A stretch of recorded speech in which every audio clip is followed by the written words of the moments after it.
Palpite Tesouro Selic, a partir de R$30, taxa zero de verdade. Investimentoepi.com.br. Segunda-feira, 23 de setembro de 2019, eu sou Antônio Tabet e este é o Segunda Chamada. Até sexta-feira, a gente tinha uma abertura engraçadinha para o programa, mas a morte de mais uma criança numa operação policial no Rio de Janeiro acabou com o nosso bom humor. Raul Jungmann, ex-ministro da Segurança Pública, o jornalista e cientista político Leonardo Sakamoto e a jornalista da Folha, Joana Cunha, se juntam a mim e Marilis Pereira Jorge para o programa de hoje. Falaremos sobre a expectativa para o discurso de Bolsonaro na ONU, sobre a ação da Polícia Federal no Senado, que irritou muita gente, a dura vida dos moderadores de conteúdo do Facebook e o lado bom dos Deep Nudes. Inscreva-se no MyNews, toca o sininho para ser avisado sempre que tiver conteúdo novo. O Segunda Chamada está começando.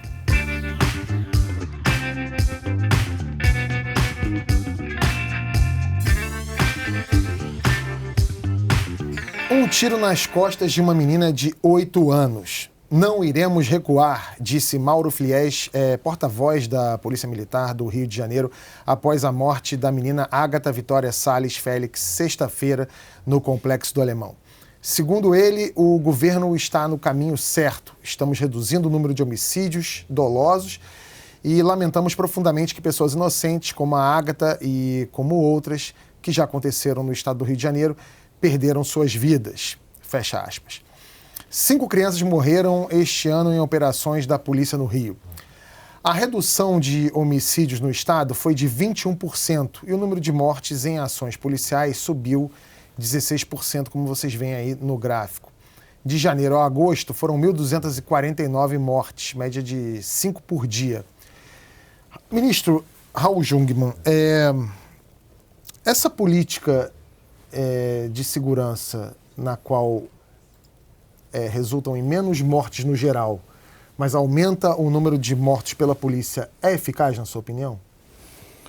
Não, eu tenho uma opinião, Antônio, muito clara a esse respeito. A licença para matar corrompe moralmente as polícias. Mais do que isso. Ela faz com que a polícia tenha um direito que é inconstitucional, que é ilegal, de exercer a pena de morte. No momento em que isso acontece, o que vai ocorrer? A polícia passa a negociar e passa a estabelecer quem tem direito de vida e quem vai morrer. Aqueles que são ricos, que são poderosos, têm capacidade de comprar exatamente a sua vida.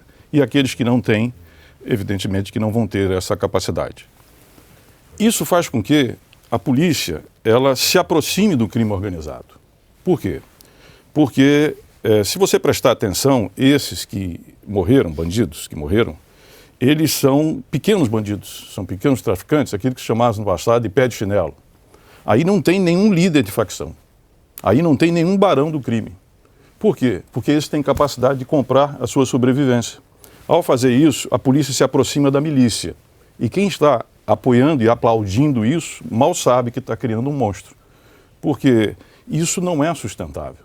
E, acima de tudo, é preciso entender que quando a polícia deixa de seguir a lei, deixa de respeitar direitos humanos, deixa, portanto, o campo da legalidade, que é o que está ocorrendo em boa parte, o que é que isso resulta? Resulta, basicamente, no seguinte, que você acaba com a hierarquia, você acaba com a disciplina, que são constitutivos de uma força policial armada. E isso, evidentemente, só vai incrementar um flagelo do Rio de Janeiro. Você tem 1.830 comunidades sob o controle do crime organizado e das milícias, aproximadamente 1.700.000 cariocas vivem um regime de exceção. Quem controla o território controla o voto, quem controla o voto elege a sua bancada, quem elege a sua bancada no presidencialismo de coalizão vai inclusive indicar alguns que vão exercer cargos em polícia civil e polícia militar, e isso é o que eu chamo o coração das trevas, porque isso vai levar a um processo de penetração do crime organizado naquilo que é, digamos assim, mais sagrado, mas é o grande diferencial do Estado, que é a força, que ter digamos assim, que ter legalmente, tá certo? A força para poder dirimir conflitos e, evidentemente, dar segurança. Então, isso, pelo contrário, isso só nos vai levar a maiores problemas e não de forma sustentável ao combate à violência e à criminalidade. Realmente parece que esse ciclo vicioso está incrementado. A OAB, a Anistia Internacional e a Defensoria Pública criticaram as ações policiais. 9 movimentos de favela fizeram uma denúncia na ONU contra o governador Witzel e denunciaram, aspas, o genocídio praticado contra jovens negros nas favelas do Rio. As mortes em ações policiais já estavam em alta no Rio de Janeiro desde a intervenção militar em 2018, determinada pelo então presidente Michel Temer em fevereiro do ano passado e durou 11 meses. Já era algo que já estava emburacando ou agora... Não, era uma prática já anterior, na verdade, né? Tanto, e eu acho muito oportuno o ministro falar dessa relação com a milícia, porque esse processo, né, de aumento de violência policial, de fortalecimento de milicianos, principalmente aqui na região oeste do Rio de Janeiro, né, é um processo que já vem de muito tempo, né? Agora, é importante destacar nesses números aqui que essa queda de violência, acho que é importantíssimo, porque o Witzel, neste momento, está tentando vender que a queda dos números da violência no Rio de Janeiro deve-se única e exclusivamente à sua política de atirar primeiro e perguntar depois. Essa política de tolerância zero. E não é. É claro, tem vários processos que têm a ver com essa queda, com essa redução, né? Você vai ter processos ligados ainda à época do Ministério da Segurança Pública do ministro Jung, mas teve processos estaduais em vários estados, tomando decisões, Pernambuco, Ceará, Rio Grande do Norte, reduzindo. Teve, digamos, uma acomodação das facções, de facções criminosas em várias partes do Brasil, né, porque as facções atuam como um negócio, né, tem disputa de territórios em vários lugares, vários estados, você vai acomodando, os números vão reduzindo, né, porque você vai tendo menos disputa por território ou disputa por hegemonia local. Então você teve números de redução que não dá para você botar isso na conta do Witzel e na conta do aumento da violência policial. Né? Mas o aumento da letalidade não tem nenhum impacto? Pode ter algum impacto junto ao pé de chinelo, mas não tem impacto estrutural. O governo Wilson Witzel não aposta em inteligência policial, não aposta em integração entre a inteligência policial do Rio de Janeiro com outros estados e com o governo federal, não aposta na formação e na melhoria da qualificação do corpo policial, não aposta no aumento da remuneração. Ele fala que ele valoriza o trabalhador garantindo que ele não mande gente para morrer, e pague melhor as pessoas pelo serviço. Então o que acontece é que o que parece é que o governador Witzel está utilizando-se do aumento da letalidade, dessa política de matar mais, para justificar digamos, um caminho rumo ao Palácio do Planalto. Né? O que dá para ver, o que dá para achar de tudo isso é que ele está simplesmente pavimentando seu caminho para 2022, só que às custas de sangue de inocentes. É engraçado que você falou desse caminho para 2022 e o que há em comum entre Bolsonaro e Witzel nesse momento é o silêncio, né, Marilise? Eles não... O Witzel ontem, depois inclusive que ele tweetou dando parabéns ao aniversário de São Gonçalo, ele começou a ser muito criticado e depois veio uma nota do governo lamentando a morte da Ágata. Mas o Bolsonaro até agora não falou nada, o que é bastante emblemático. A gente acha às vezes que ele não tem que falar, mas cada vez mais eu estou achando, na verdade, que isso é realmente uma política, é um jogo que ele faz e sabe bem onde ele vai chegar. Agora, eu acho importante isso que o ministro falou, essa questão de que você não mata, por exemplo, as lideranças do crime, está só matando ali o bandido pé de chinelo, e as pessoas não entendem qual é o impacto disso, que acaba sendo nenhum. Por quê? Esse mesmo governo que levantou essa bandeira aí de que vai matar, que vai apontar a arma na cabeça e vai sair atirando, é um governo que não cuida dessa outra ponta aqui, que é educação, que é saúde, que é saneamento, que é justamente o que você vai dar oportunidade para essas crianças, esses adolescentes que acabam entrando na criminalidade, não entrarem. Então, assim, você mata aqui, só que assim, você mata um e substitui por 5 que estão entrando. Então, assim... é enxugar gelo essa política que foi adotada por esse governo. As mortes também acontecem do lado da polícia. 2 PMs foram mortos por bandidos neste final de semana. Felipe Brasileiro Pinheiro, de 34 anos, e Leandro de Oliveira da Silva, de 39. A morte de Ágata levantou na polícia a discussão sobre a exclusão de licitude para policiais e militares que está no pacote anticrime do Moro. O Rodrigo Maia disse que tem que ter mais discussão sobre isso, né? Você tem alguma informação sobre como isso vai ser defendido, debatido? Pois se isso de fato passar, o juiz ele vai poder reduzir pela metade ou ele pode liberar a pena para algum policial que disser que matou porque por autodefesa ou por... Tem uma expressão muito interessante que ele fala que é por medo ou por... forte emoção. Violenta emoção. Susto também tá, né? Surpresa também. Surpresa é outra palavra. Agora, qualquer um pode alegar surpresa, né? Uma faixa de surpresa, ele mata 3, está de boa. É basicamente... Não, nesse caso da Agatha, que foi atingida dentro de uma Kombi junto com... Era o avô ou a mãe que estava com ela? A mãe. Dentro de uma Kombi, o tiro nas costas. O que se alega nesse caso? Não tem o que É bem alegar. complicado. Agora, as imagens do avô também, ali emocionado, dizendo que a filha dele não tá, a neta dele não estava em combate, também são... Escute, hoje você tem, passado 2 anos, em média no Brasil, 47%, né, daqueles homicídios, eles sequer foram indiciados. Ou seja, você, de fato, conseguiu chegar, digamos, a quem foi o executor ou o mandante. No Rio de Janeiro é 73%.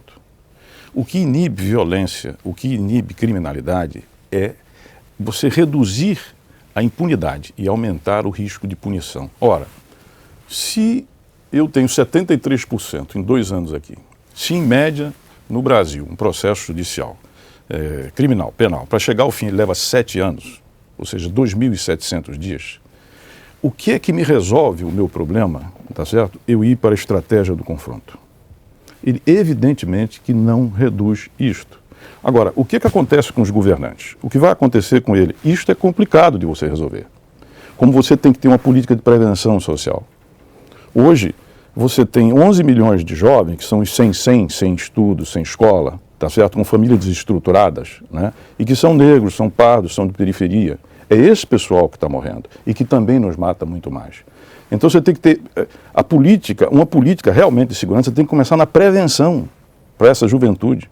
Uma sociedade, um país que não dá uma mão a essa juventude, tá certo? Está condenada a exatamente pagar, em grande medida, infelizmente, né? Infelizmente, o preço que nós estamos pagando pela violência. Nós só discutimos no Brasil repressão. Então, não falamos de prevenção, você não vê nenhum político aí se elegendo, ganhando voto ou ganhando mandato, discutindo prevenção. Ele não pode discutir prevenção, porque se ele educar o povo, ele nunca mais é eleito. Muito bem. Então, este é o primeiro problema. E o outro lado, que é a minha nêmese, nos meses em que eu fui ministro da Segurança, é o sistema prisional. O sistema prisional brasileiro é a 3ª maior população carcerária do mundo. Cresce 8,3% ao ano, são mais de 800 mil. Daqui a 2 anos e meio será uma Porto Alegre com 1,5 milhão. Temos aproximadamente 1.400 unidades prisionais no Brasil.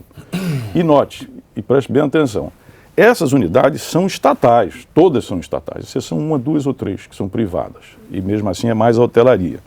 Elas são dominadas por 70 facções. As facções dominam todo o sistema prisional brasileiro.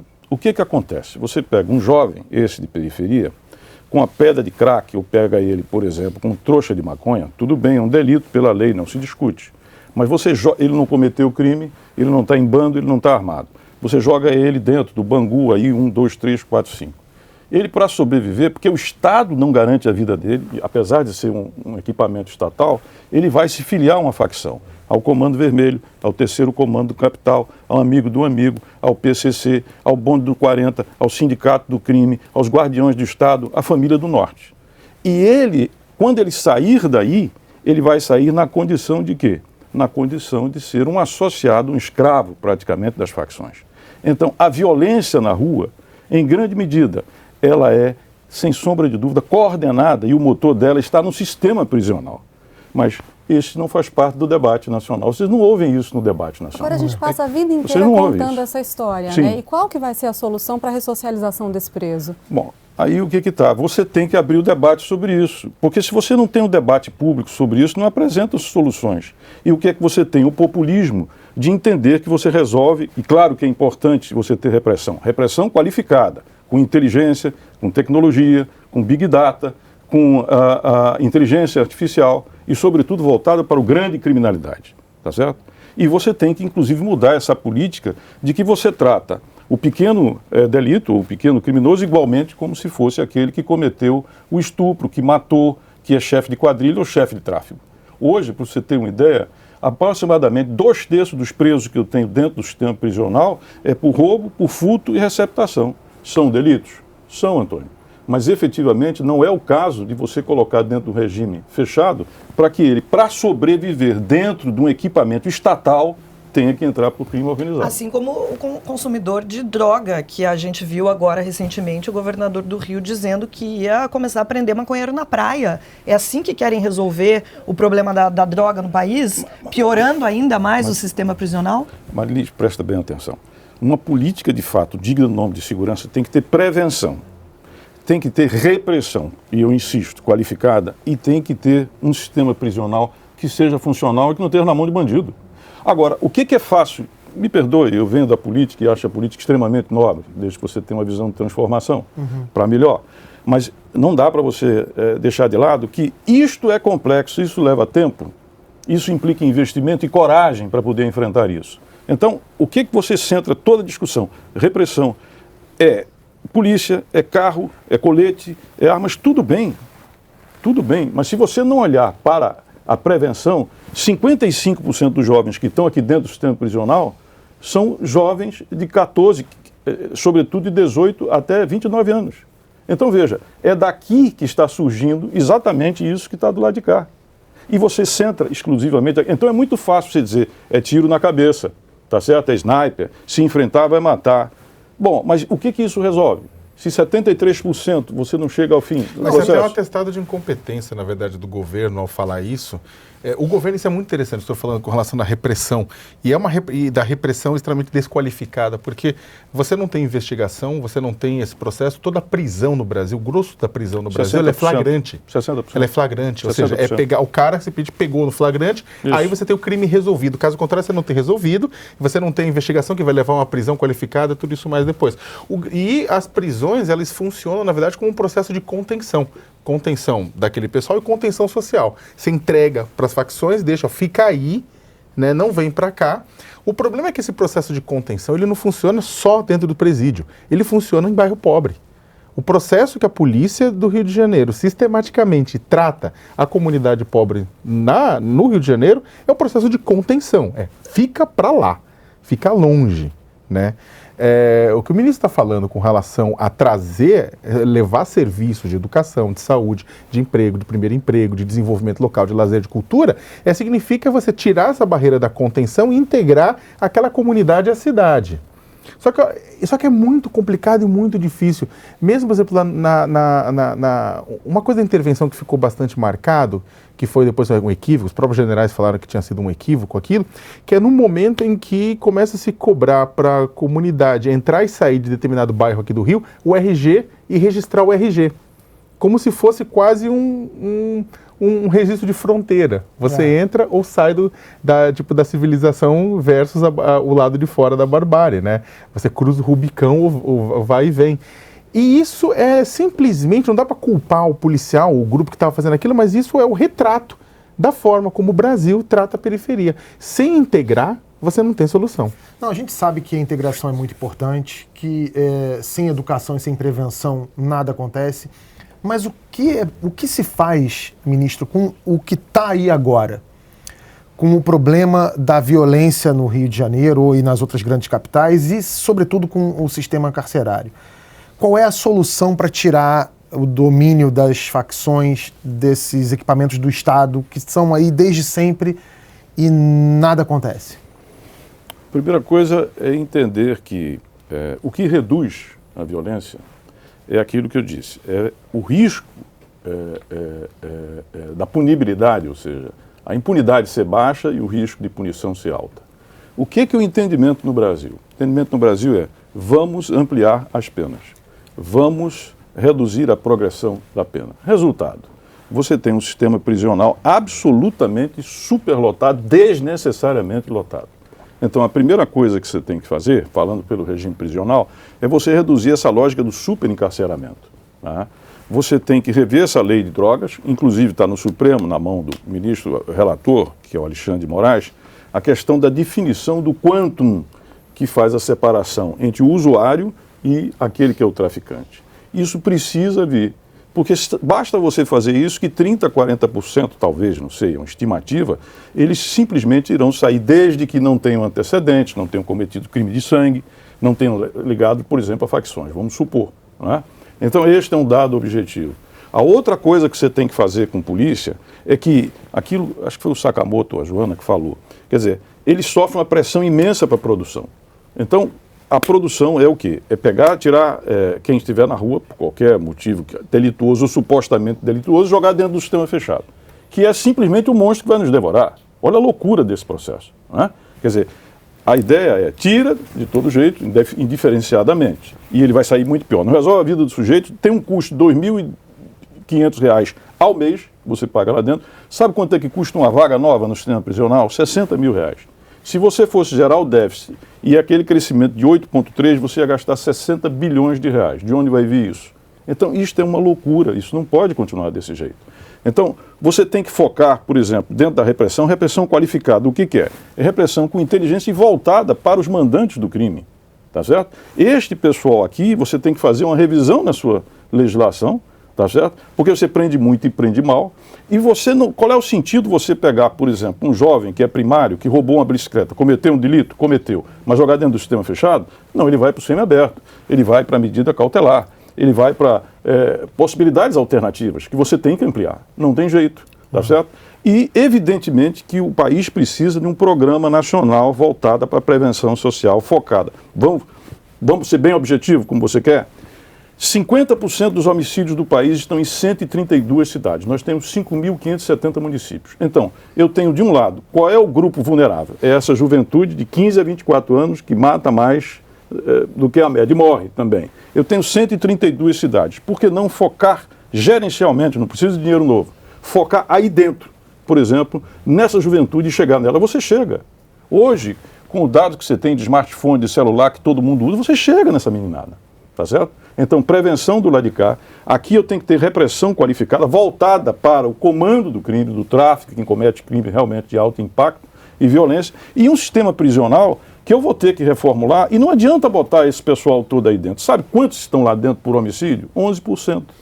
Os crimes de menor impacto que você tem, praticamente 2/3. Quer dizer, isto é o quê? É uma corda para nos enforcar.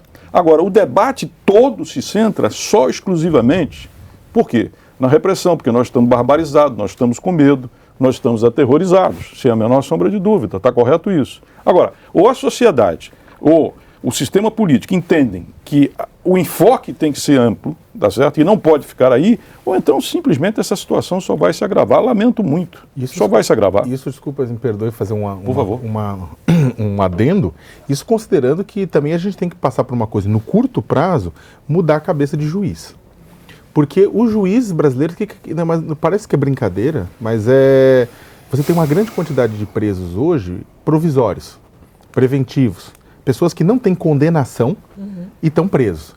Isso é uma grande quantidade, é uma grande massa de pessoas. Por quê? E aí que tá, muitas vezes isso é decisão do judiciário. O juiz simplesmente não quer um problema, não, manda prender.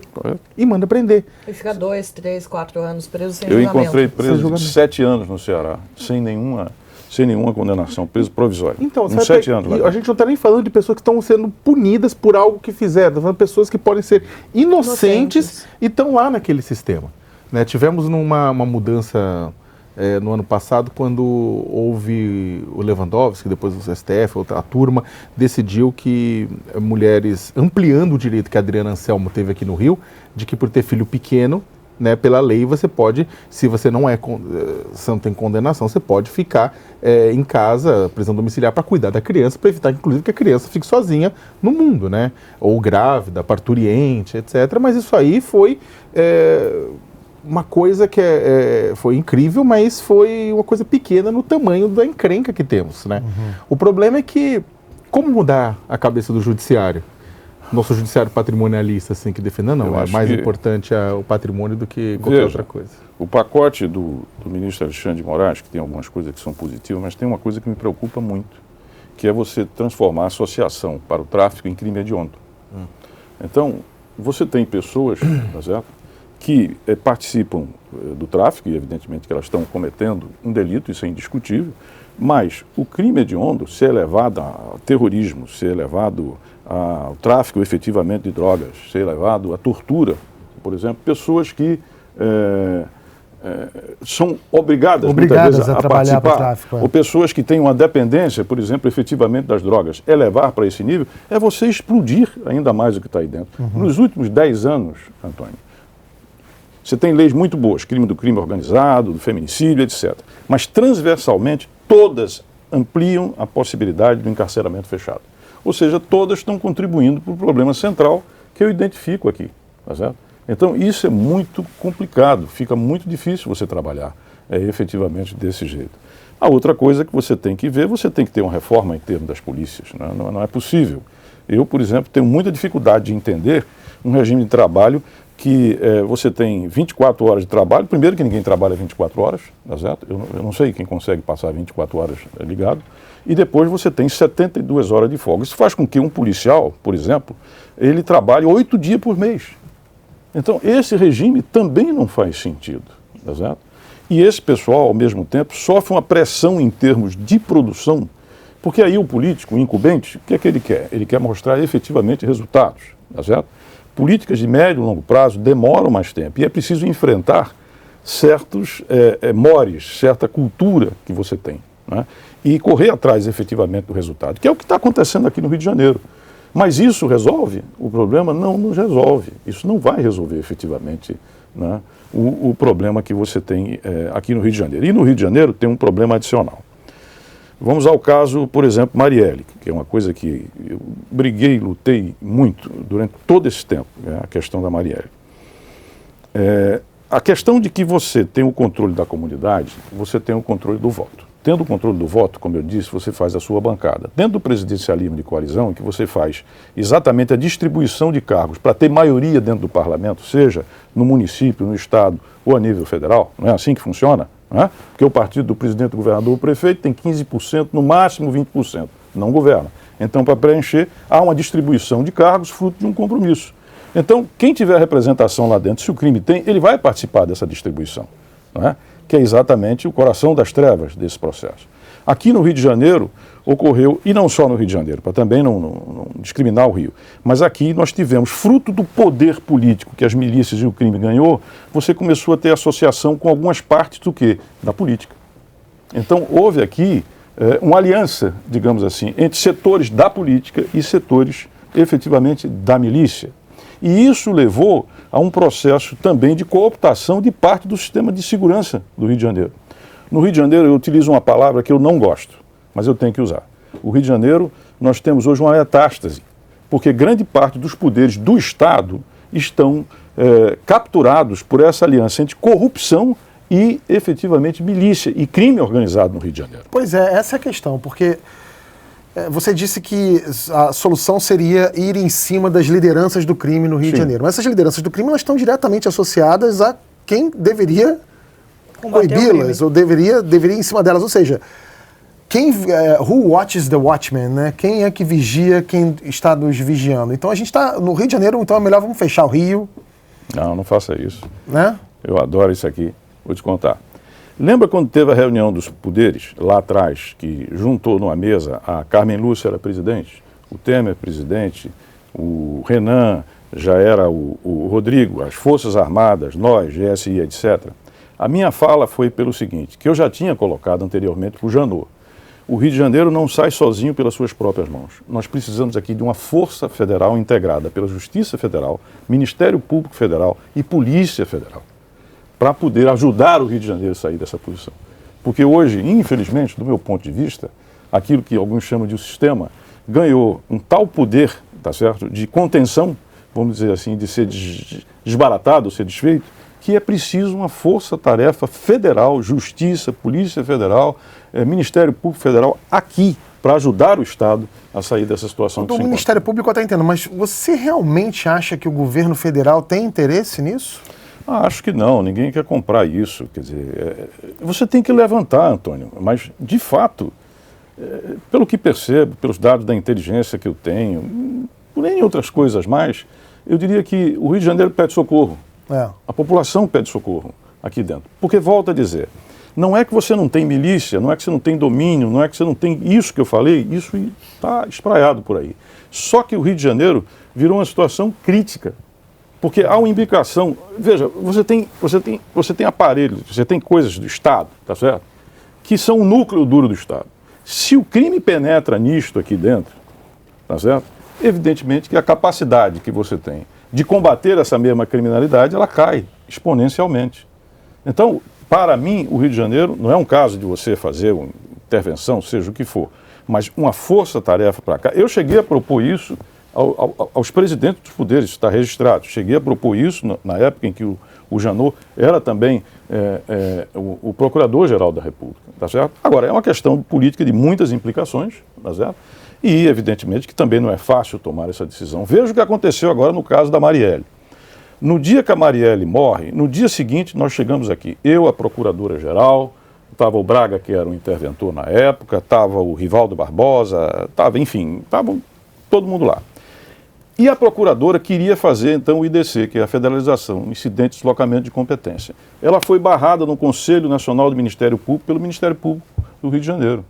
6, 7 meses depois, eu sendo cobrado o tempo inteiro, sem participar em nada, faço questão de dizer aqui que a Polícia Federal, ela não tinha qualquer participação. Eu chamei a polícia, chamei o diretor de crime organizado, combate ao crime organizado, o diretor-geral e o SAAD daqui, que foi indicado na nossa época, e falei para eles, colaborem com tudo.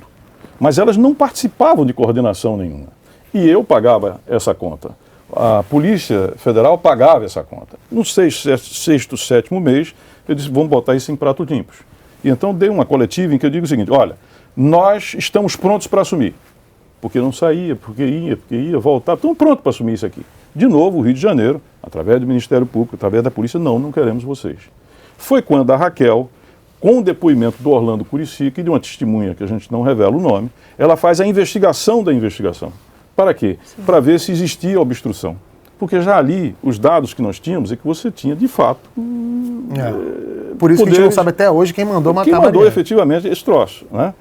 Agora, no fim, ela, um pouco antes do fim do mandato dela, ela pede os autos do processo, é negado. Os autos do processo aqui foram negados. A Procuradora-Geral da República, isso foi negado. Ela então começa uma luta imensa para obter. Só através de decisão judicial ela conseguiu acesso aos autos do caso Marielle. E mesmo assim, o mandato dela se exaurindo e ela tentando, chegou ao ponto de cogitar, para vocês terem uma ideia, uma busca e apreensão dos autos, para poder ter acesso a eles. Mas fazer até um comentário enganchando na sua preocupação, eu entendo completamente, porque vamos traduzir em forma bem clara. Bem, ao que tudo indica, por exemplo, a relação da morte da Marielle é uma relação direta com grupos milicianos. Uma morte política. O atual presidente da República tem relação com milicianos. Ponto. Não é uma questão de que há conjectura, não é provado. É relação familiar, é amizade, é defesa. Todos eles, a família Bolsonaro defende nos parlamentos, condecora milicianos nos parlamentos, emprega no gabinete familiares de milicianos, como já aconteceu. Há uma relação direta com relação a isso. Estranhamente, por conta disso, o próprio presidente da República quer intervir na superintendência da Polícia Federal no Rio de Janeiro. Sabe, tem muita história mal contada, tem muito interesse pessoal da primeira família, da filiocracia bolsonariana nesse processo todo. Fica até difícil, porque neste momento você pensa assim, poxa, eu vou federalizar, ou vou conectar, ou vou criar uma força-tarefa federal. O cenário é diferente também de 2, 4, 5 anos atrás, né? Olha que loucura. Olha que loucura. Você tem o Ministério Público Estadual, como o ministro falou, o Rio de Janeiro dificultando processos de comunicação, de articulação da solução desse crime com o nível federal. Mas o nível federal, em grande sentido também, ele não é... Quão é confiável? Tudo isso considerando a intervenção e os interesses do próprio grupo no poder. Porque essa dificuldade, na verdade, já veio antes do governo Bolsonaro. Que agora deve estar mais difícil ainda, exatamente. Não estou falando que foi criado, nada disso foi criado agora. Tudo isso estava presente em todos os governos antes disso, desde a redemocratização. Agora, E durante a ditadura também, vou deixar claro que durante a ditadura também era uma várzea total. Só que a questão agora é que parece que as coisas simplesmente explodiram, né? Loucura. Posso só perguntar uma coisa para o Por ministro? favor, Você que fique à já vontade. esteve lá nas entranhas do poder, a gente ficou discutindo a questão da criminalidade e assim, quase nunca as pessoas falam na questão da descriminalização das drogas. Sim. Qual a chance? A gente sabe, a gente tem modelos aí em outros países que isso deu certo em vários aspectos, inclusive econômicos, né, de arrecadação de impostos.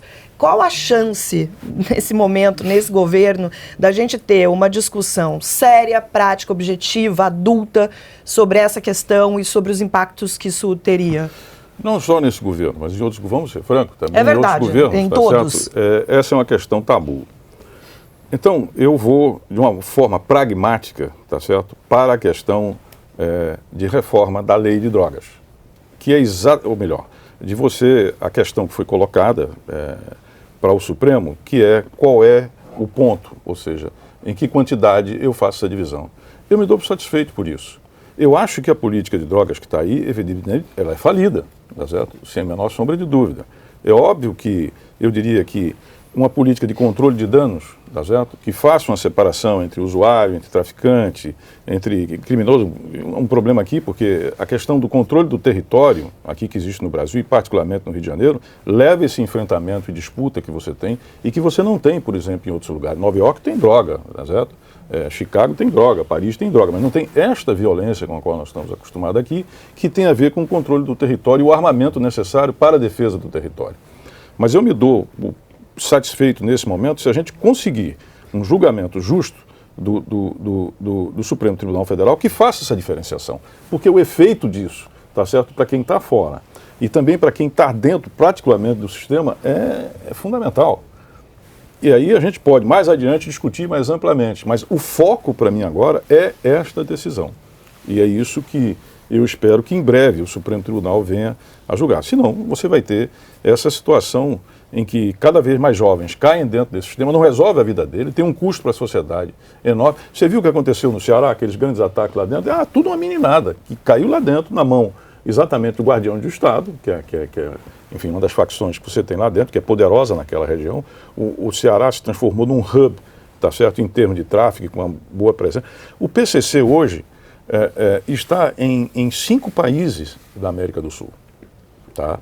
O PCC hoje, nós tivemos, antes de eu deixar, um seminário que estava presente, um sujeito lá do FBI, não me lembro o nome, ele disse que tem sinais do PCC chegando nos Estados Unidos. Né?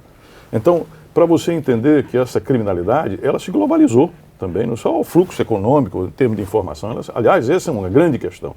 Você não tem como combater mais o grande crime organizado dentro do espaço nacional, tá certo? Você teria que criar algo como uma autoridade sul-americana de segurança, tá certo? Evidentemente que integrado para discutir como você poder combater, porque hoje, por exemplo, uma boa parte das prisões do Paraguai está caindo na mão do PCC. O problema é que se alguém criar uma coisa dessa hoje na América do Sul, é capaz de depois usar o mesmo modelo de combate que é usado pelos Estados Unidos, pela FDR. É bem capaz de ser uma instituição local para manter a falida guerra às drogas em continuidade, né? Que jogou milhões de pessoas nas prisões nos Estados Unidos. É que eu acho que eu sou um pouco mais pessimista assim que o ministro nesse caso. Olha, nós temos 4 países que são grandes produtores, tá certo, de drogas no mundo, fazem fronteira conosco. Nós temos a segunda maior fronteira, a terceira maior fronteira do mundo, 17 mil quilômetros, tá certo? Então, é preciso entender que há uma integração de mercados, é uma questão econômica, de business, né?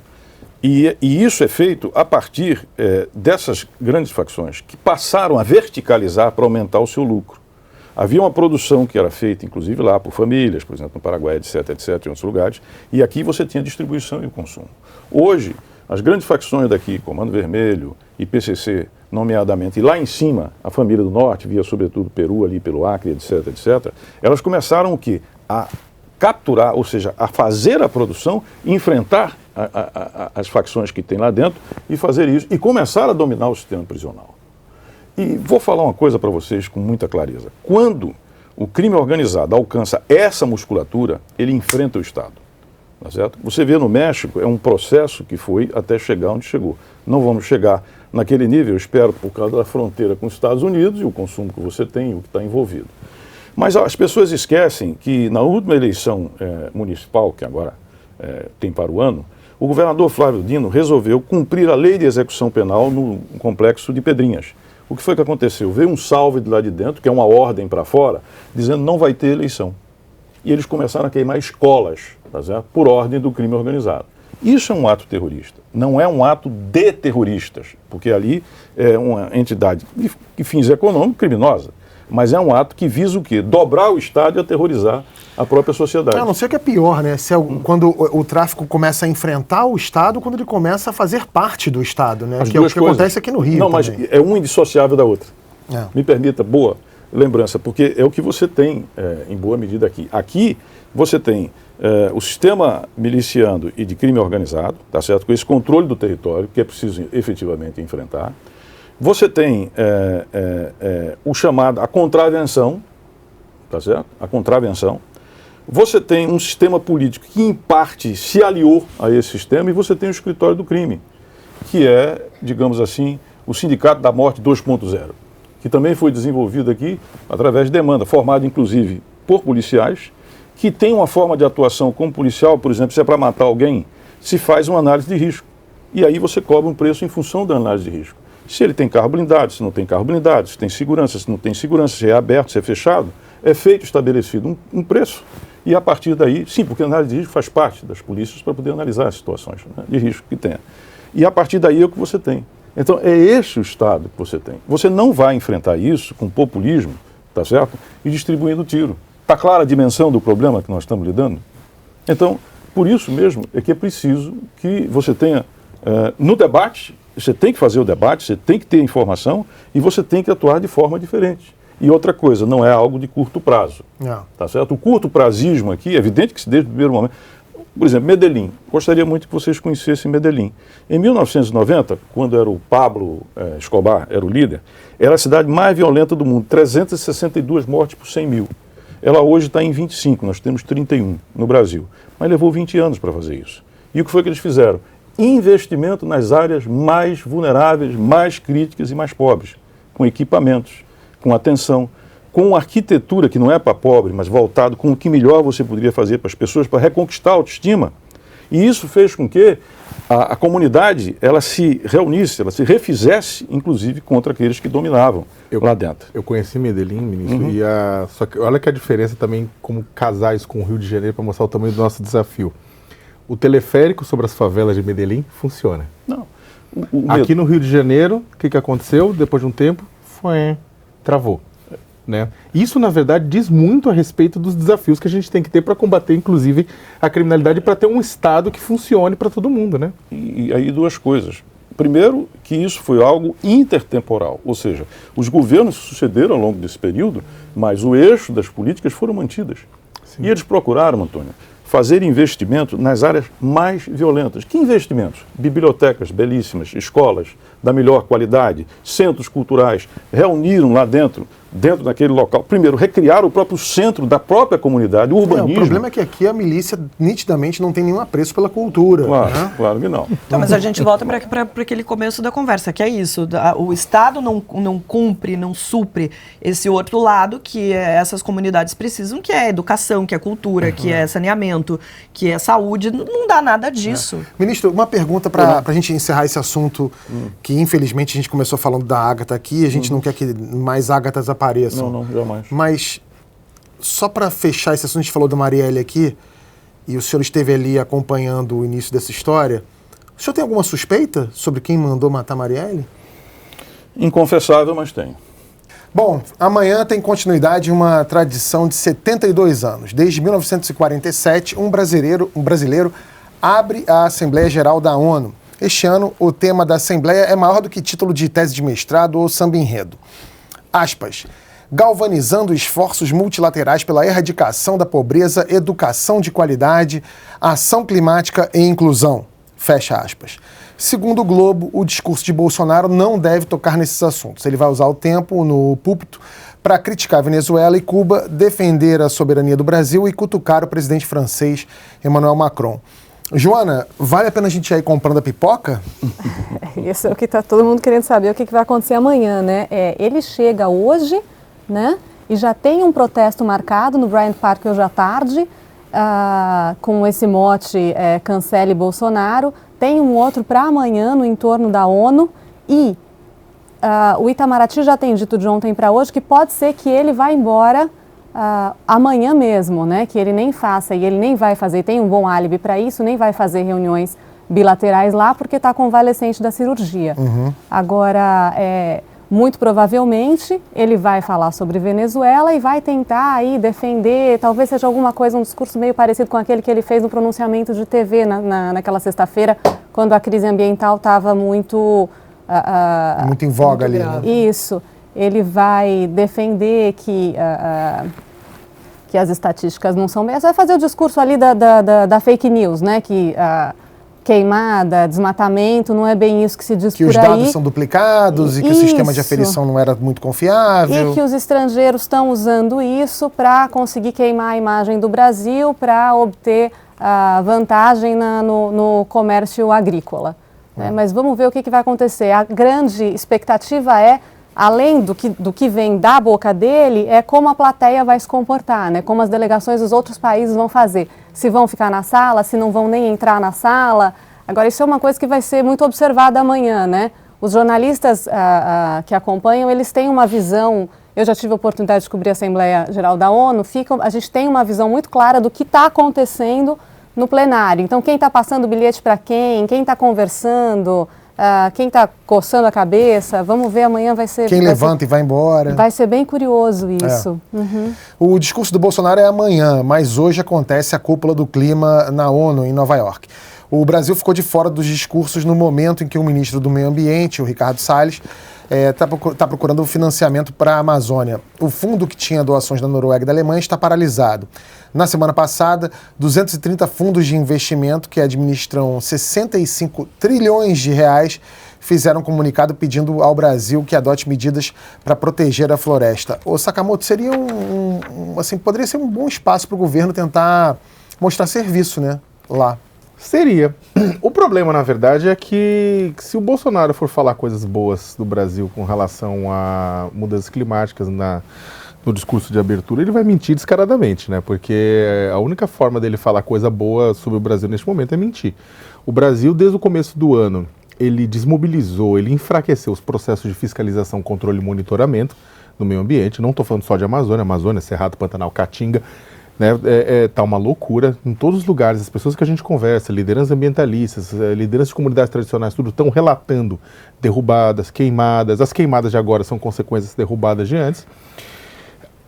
O sistema internacional, econômico internacional, está de olho nisso. Não é de agora. É claro que a gente sabe que há uma quantidade muito grande de empresas e governos com interesse de utilizar isso aqui como justificativa hipócrita para erguer barreira comercial tarifária e não tarifária, mas o fato é que a gente tem culpa no cartório, né?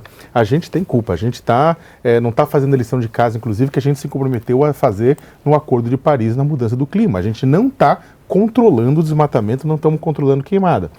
Eu conversei com o Norges Bank, com o banco da Noruega, que tem um fundo trilionário, são 4 e pouco trilhões de reais do fundo de investimento deles, né? E eles estão já começando a descredenciar. Eles já descredenciaram a empresa Fazenda Brasileira, que estava desmatando, e falaram que vão continuar nessa toada, né? Então é o seguinte, o que me deixa bastante consternado é que a gente imagina que o governo pode ser maluco, mas que o governo não ia queimar dinheiro. O governo está queimando dinheiro. Não é uma questão só de queimando floresta, literalmente. Está queimando dinheiro, literalmente. A gente está dando a abertura para uma maluquice global e a gente vai perder muito dinheiro. Seria lindo se amanhã, na abertura da ONU, o Bolsonaro fizesse um grande meia-culpa global, no limite, é claro, das possibilidades, e falasse que o Brasil vai se comprometer com as metas e com tudo isso mais, e que vai atuar, mas infelizmente não parece isso, né, que vai acontecer. O que parece é que ele vai continuar fazendo a estratégia é a mesma que ele usa aqui. É atacar o inimigo, que ele elege inimigos, né? Atacar, vai falar de Cuba, de Venezuela, vai falar, na verdade, para a plateia interna dele. Vai esquecer o papel que ele tem de representar o país e de tentar contornar essa crise que o próprio governo criou, e vai lá e vai ficar falando para essa plateia interna e para alguns presidentes aí de países que são mais próximos a ele. Mas é totalmente o que você falou, porque eu até imagino que o walkout, o pessoal... eu também estive quando o presidente, nos últimos 2 anos, eu estava lá na Assembleia, e aí teve os países que são alinhados à Venezuela que levantaram e saíram andando, mais Costa Rica, né? Eu desconfio que não vai ter um walkout grande amanhã, assim, porque o pessoal talvez queira entender até o final, ver o que vai acontecer. Aconteceu no discurso do Temer, né? Aconteceu no Logo discurso depois do Temer, do impeachment. exatamente, teve um walkout grande de delegações ligadas que tinham um alinhamento com o PT. Né? Foi Costa Rica, Venezuela, Nicarágua, Bolívia agora não sai, até porque tem Uhum. interesses econômicos fortes com o governo brasileiro, estão renovando a discussão do acordo com a Petrobras. Agora, os protestos e tudo isso mais, está bem claro que a paciência da comunidade internacional com o Brasil está complicado. E o pior de tudo isso, Antônio, é que o Brasil, para quem viaja para fora, para quem vai a trabalho ou lazer, sempre sentiu que o Brasil era o país em que todo mundo queria ser amigo. Você chega, Brasil, legal. Tudo. Havia, até por uma ignorância, as pessoas não conheciam tudo o Brasil, mas a imagem que transcendia coletivamente... Era aquele filme Rio. Exatamente. Né? Exatamente, era Rio, inclusive com toda a carga ecológica no meio. Exatamente. Da importância, da liderança e tudo mais. Hoje, está mudando. Hoje, o grande inimigo internacional, né, passa a ser, nas marchas agora, na sexta-feira, na marcha da greve geral contra o clima, o grande inimigo global se chamava Jair Bolsonaro. Eu não estou exagerando. Você ia pegar manifestação em vários lugares do mundo, eram críticas à relação ao posicionamento do presidente brasileiro. Mas os outros presidentes, o Lula também, com relação ao meio ambiente, era uma tragédia. Não tem nenhum apreço. Você fala, mas tá não. O Lula era uma tragédia ambientalmente falando, super complicado. Só que a questão da narrativa é muito forte. O problema é a narrativa. A né? narrativa Mas isso a gente já forte. falou aqui algumas vezes. Esse governo, ele tem erros, tem acertos, mas ele se comunica tão mal que ele parece que é só erros, né? Ele não consegue jogar a luz em cima das coisas boas que faz e pega as coisas ruins e joga para todo mundo ver. Mas isso que o Sakamoto falou é verdade. Eu acabei de tirar uma semana de férias, viajei, fui para a Espanha e quase dá uma saudade daquela imagem de exotismo, carnaval, mulher pelada, praia e samba que a gente tinha, que incomodava um pouco, porque a gente não se resume a só isso. Exato. Mas quase dá saudade um pouco dessa imagem, porque na verdade as pessoas hoje estão olhando pra gente com pena ou com desprezo. E acho que é muito pior. É verdade. Agora, tem uma coisa interessante, como o setor privado vê essa postura do governo, tanto do presidente quanto do ministro do Ambiente, Ricardo Salles, como uma ingenuidade mesmo, né? E se contrapõe com a perspicácia do outro ministro da infraestrutura, o Tarcísio de Freitas. Ele foi para Nova York na semana passada fazer um roadshow para apresentar o programa de concessões brasileiro para os fundos, para os bancos lá para poder captar dinheiro, e ele também assinou um memorando de entendimento com aquela Climate Bond Initiative, que é uma entidade que dá certificação de projeto sustentável. O que ele está querendo com isso? Na verdade, ele está querendo dar um selo verde para os projetos das concessões brasileiras para poder facilitar a obtenção de financiamento por parte dos investidores, que é conseguir o quê? O crédito mais barato, né? E é isso que talvez precise ficar mais claro, tanto para o presidente quanto para o ministro do Ambiente, que é segurança ambiental, ela corta custo, né? Ela atrai dinheiro. E ameaça ambiental, desdém ambiental, isso eleva o custo, né? Eu fui presidente eleva nacional do IBAMA, no governo Itamar. Né? Então lidei com essa questão depois na reforma agrária, uma questão que é pouco tocada, mas que é central tanto aqui no meio urbano como na Amazônia, que é a questão fundiária, ou seja, a titularidade da terra. Né?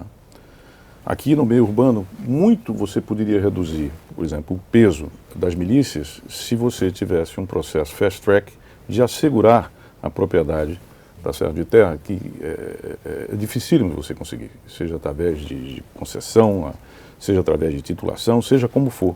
mas isso fortalece imensamente as milícias. E na Amazônia, essa é uma questão, a questão da grilagem, que ainda permanece, é uma questão também enorme. E das superposições que você tem em termos fundiários. Muito bem. Desde o fim da Segunda Guerra Mundial, que você começa a ter uma espécie de titularidade, tá certo, global para determinados temas. Um deles é os direitos humanos, tá certo? Que hoje é o Tribunal Penal Internacional está aí, né? A questão das minorias, a questão da migração e, evidentemente, a questão do meio ambiente, né? Então, é preciso que o Brasil, de certa forma, entenda, faça a defesa que tem que fazer da sua soberania, tá certo? A Amazônia, a parte brasileira, é nossa, embora ela também exista em outros países, e isso efetivamente não está em discussão, essa soberania, e é preciso reafirmar isso, mas, ao mesmo tempo, o processo de conversão, tá certo? Para uma indústria, uma economia de menos carbono, de baixo carbono, vai precisar de capitais internacionais. Esse é o jogo. Então, veja, a gente não vai conseguir ser competitivo se a gente não fizer essa conversão que a gente tem que fazer. Mas para essa conversão, nós vamos precisar exatamente de ter acordos. E aqui, este é um dos pouquíssimos itens em que o Brasil é uma potência global, que é exatamente no meio ambiente. Será, então a gente pode dizer que o nosso governo está sendo chucro ao lidar com essa política de meio ambiente? Que a gente poderia usar aquela política, já que a gente falou tanto de milícia aqui, de aquele termo consagrado pelo Tropa de Elite lá, que o soldado fala assim, quer rir? Tem que me fazer rir. Então, a gente poderia chegar com um generoso pires para os países e falar assim, olha, você quer que a gente dê um jeito na Amazônia aqui? Me ajuda nessa. E a gente está abrindo mão disso? Eu acho que você tem que fazer o chamado big deal. Você tem que fazer um grande acordo, tá certo? Em termos de um desenvolvimento sustentável para a Amazônia. Que seria bom para todo mundo. Que é bom para todo mundo. Então, em lugar de você ficar nessa posição de confronto, tá certo? Trazendo um viés nacionalista, que, claro, você não pode esquecer. E é claro que existem pressões, e é claro que existem questões comerciais e econômicas por trás disso, é indiscutível, tá certo? Agora, o que eu considero central, Antônio, é o seguinte, é que nós não vamos ser competitivos, porque o mundo vai caminhar cada vez mais para uma economia de baixo carbono. E isso implica em conversão, e isso implica em enormes inversões em termos de recursos. E nós precisamos de capital para isso. Não vai ser capital verde e amarelo que vai resolver essa questão, exclusivamente. Não, eu entendo. Eu sei que existem também interesses econômicos, e sobretudo no agronegócio, Sim, tudo isso eu claro. entendo. Mas é que às vezes esse discurso bate no tipo assim, eles estão querendo invadir a Amazônia para pegar algumas coisas. Parece uma coisa meio fantasiosa às vezes, né? Uma ficção. Aí, mais ou menos, é aquilo que a gente viu inaugurar com o Trump lá atrás. Quer dizer, eu preciso manter o meu grupo, preciso manter, não é, o meu core business mobilizado. Preciso manter ele coeso, preciso manter aqueles 20%, 20 e pouco por cento. Então eu falo para eles exatamente teatralizando o que eles querem ouvir, extremando determinadas coisas. Mas só que isso, em termos gerais, em termos de país, é um desastre. Mas concordo com o que o ministro falou, mas tem um ponto que o Antônio falou, que acho que eu concordo e eu já defendi que era o momento ideal para passar o Pires por uma razão muito simples. No Acordo de Paris, as nações combinaram que iam conter o aquecimento global até o final do século em 1,5 graus. A gente já chegou a 1 grau de aumento, está acontecendo toda essa maçaroca aqui com 1 grau. Então vamos até 1,5 graus, vai piorar a situação, mas beleza. O painel intergovernamental do clima depois chegou e falou, olha, não dá 1,5 graus, vai dar problema, não vamos conseguir, tem que ser, era 2 graus, o painel pediu 1,5 graus. O Acordo de Paris fechou 2 graus, 1,5 graus. Isso. Ao que tudo indica, a gente não vai conseguir 1,5 graus, não vamos conseguir 2 graus, não vamos conseguir 3,5, talvez a gente consiga 4, que vai ser um caos global. Uma das únicas chances da gente conseguir conter esse aumento nas próximas décadas é evitar o desmatamento da Amazônia, porque a Amazônia mobiliza trilhões de toneladas de carbono em forma de floresta. E se você consegue reflorestar, inclusive, você está sequestrando carbono e jogando para baixo. Ou seja, o Brasil poderia sim passar o Pires e falar, galera, beleza, a única chance global dessa porcaria aqui do acordo funcionar é se a gente conseguir, porque o que é mais fácil do que a China converter. A China está convertendo em energia limpa? Tá, mas não dá tempo. Estados Unidos está convertendo? Tá, mas não dá tempo. Ou a França, Reino Unido, a Alemanha? Tá, mas não dá tempo. O Brasil, a grande tarefa do Brasil é conter o desmatamento da nossa massa florestal. Daria para passar um pires e falar, galera, ok, serviço ambiental global. Daria, né? inclusive, porque o Brasil é protagonista nessa Exato. questão, né? E deixa de ser protagonista com essa posição que tem tomado. Exato. Essa coisa que você falou de passar o pires, está fazendo o contrário. Vai lá, quando a Alemanha corta o dinheiro desse fundo, e vai lá, usa esse fundo aí para reflorestar a Alemanha. Então, assim, ainda, além de tudo, ainda uma postura completamente sem diplomacia que não serve para nada. Poderíamos estar avançando agora pedindo dinheiro mesmo, vendendo, tipo, tem todos os mecanismos de hedge, que o ministro conhece bem, de mercado de carbono, de um monte de coisa. Daria para a gente estar avançando, que é super inicial, daria. Mas estamos queimando dinheiro. Estamos queimando dinheiro. Vocês lembram daquele vídeo que supostamente mostrava o agora governador de São Paulo, João Dória, numa orgia? Sim. Na época, auge da campanha eleitoral, falou-se muito em deepfake, a tecnologia de inteligência artificial que permite colocar digitalmente o rosto de uma pessoa no corpo de outra, e mais especificamente de deep nudes, que é a mesma coisa, mas com o corpo em questão sem roupa e praticando algum ato sexual. Todo mundo já falou dos perigos do deep nudes. Muita gente anda preocupada aqui na equipe, inclusive, menos a Mara Luque, que ela tem uma nota de dólar tatuada na nádega esquerda, então evita qualquer tipo de imitação. Mas Iris Luz, fundadora da revista britânica PC Erotic, que fala das relações entre tecnologia e sexo, fez diferente. Ela levantou possibilidades interessantes dos deep nudes. Ela fala das cam girls, por exemplo, que são aquelas moças que ganham dinheiro se exibindo na internet. Os caras assistem e dão dinheiro para elas fazerem determinadas coisas que vão desde tirar uma peça de roupa até introduzir objetos, sabe-se lá onde. É claro que cada menina, né, tem os seus limites para o que está disposta ou não a fazer. Com a tecnologia dos deep nudes, esse limite não precisa existir. Uma garota dessas, por exemplo, pode virar um avatar virtual que faz de tudo que está disponível 24 horas por dia. Também há a possibilidade de incrementar a vida de quem tem fantasias de dominação. O cara pode mandar uma foto do rosto dele para a dominadora e ela pode fazer toda a cena tendo ele como escravo sem necessariamente estar lá. Existe também a possibilidade de alugar o seu rosto. Qualquer pessoa famosa, por exemplo, pode alugar o próprio rosto para ser inserido no corpo e satisfazer qualquer outra fantasia. Sakamoto. Quando esse pessoal descobrir que transar de verdade é legal, vai ser uma revolução, né? Puta. Olha, literalmente isso é foda, né? Ou falta disso, né? Porque a Marilis tem uma frase boa, que a Marilis tem uma frase, só para vou te devolver depois, mas a Marilis tem uma frase que é sobre outro tipo de comportamento, que ela falava assim, ela falou para mim assim, se combinar direitinho, ninguém mais transa. Isso parece que é um caminho para isso, né? Porque as pessoas estão quase brincando de videogame. É que eu estava falando que eu estava dando risada, porque eu lembro de uma história de uma pessoa tentando me convencer um tempo atrás que os fetiches tecnológicos podem dar mais prazer do que o contato físico tradicional. Né? Aí eu falei, você tá de brincadeira comigo? Não. Tem um fetiche tecnológico, ele pode alcançar, ele pode trabalhar com a sua psique, pode dar mais prazer, etc e tal. Aí eu, não, também não. Né? Eu falei assim, eu não vou. Sorry. Eu sou analógico. Eu sou analógico. Né? Então, se faltar no mundo, tudo bem. Tipo, uma pessoa só fazendo sexo, deixa comigo, eu cuido dessa função. Essa pode ser uma nova orientação sexual. Analógico. Analógico. Né? Sou analógico. Sim ou não. Analógico. Eu topo. Eu fico com o serviço de ficar com a questão analógica no sexo. Ele é analógico. Analógico. Mas olha, eu acho que a gente vai se diluindo no meio do caminho, né? Diluindo? Diluindo, né? Eu acho duas coisas. Primeiro, eu lidei com fake news nas eleições passadas, não é certo? E eu acho que, amplamente pensando, é a maior ameaça que você tem à democracia.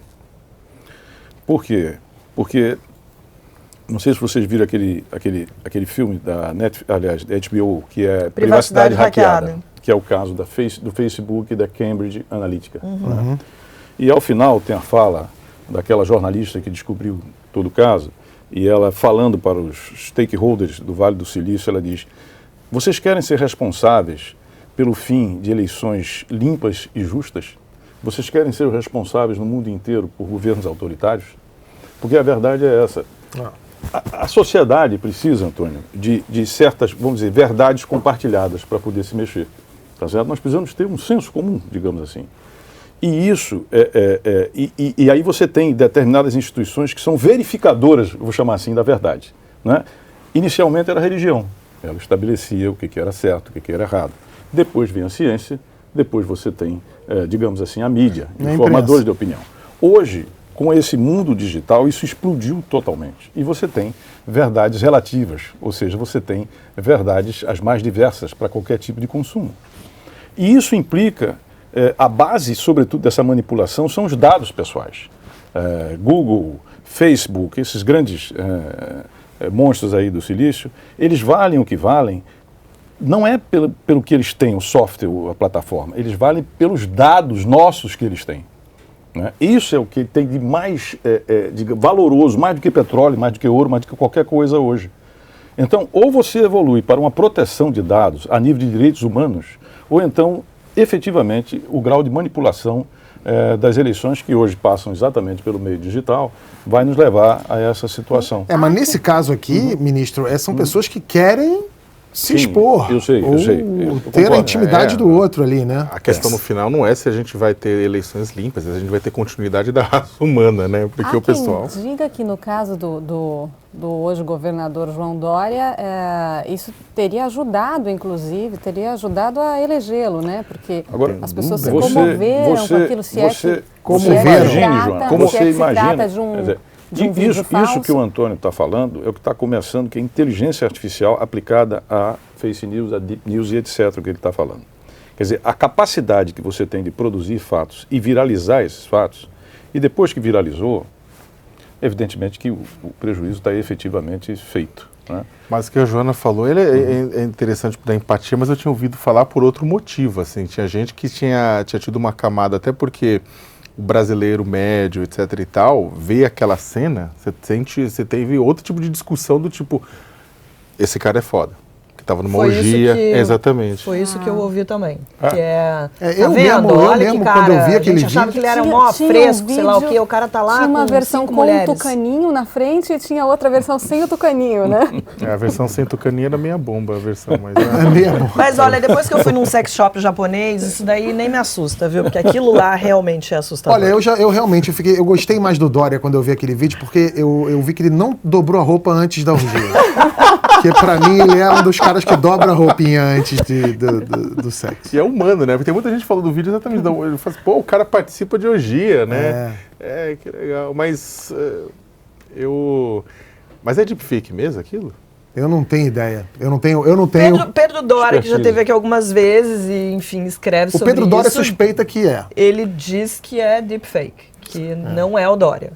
Que não é o outro Dória, não é o João Dória. Até porque eu acho que o Dória não sustenta uma ereção mais do que aquele tempo ali, acho que... Vocês não estavam preparados, mas esse programa no final sempre tem esse momento mas é por isso que eu falo, que é meia bomba, né? Por isso que pode ser real também, né? Não sei. Eu nem lembro mais o tamanho do tucano. Você lembra se era um tucano grande, parrudo, se era um tucaninho, era um filhotinho? Não lembro. Era um filhotinho. Então é capaz de ser ele mesmo. Olha, a segunda chamada de hoje fica por aqui, menos para os membros do My News, que têm acesso a conteúdo exclusivo. A gente vai falar do Facebook, das pessoas, dos traumas que acontecem com os moderadores de comentários e páginas do Facebook. Imagina o que essa galera tem que ver, ler e escolher o que vai pro ar ou não. Então fica com a gente e semana que vem a gente volta com mais um Segunda Chamada aqui. Tchau, tchau. Mas sabe que tem cada vez mais pesquisas mostrando, os jovens estão transando cada vez menos e a coisa da tecnologia ajudou também, porque hoje as pessoas não saem de casa. Você tem tudo dentro de casa. Antes você se obrigava a ir encontrar e sair para jantar. Hoje você fica em casa, você tem delivery, você tem 398 canais na internet, TV paga e tal. As pessoas acabam não saindo, ficam ali no Tinder. Tem uma falsa sensação de que estão se relacionando com o mundo e não estão. Você viu um ensaio fotográfico, teve um artista plástico, fotógrafo, né? Que ele pegou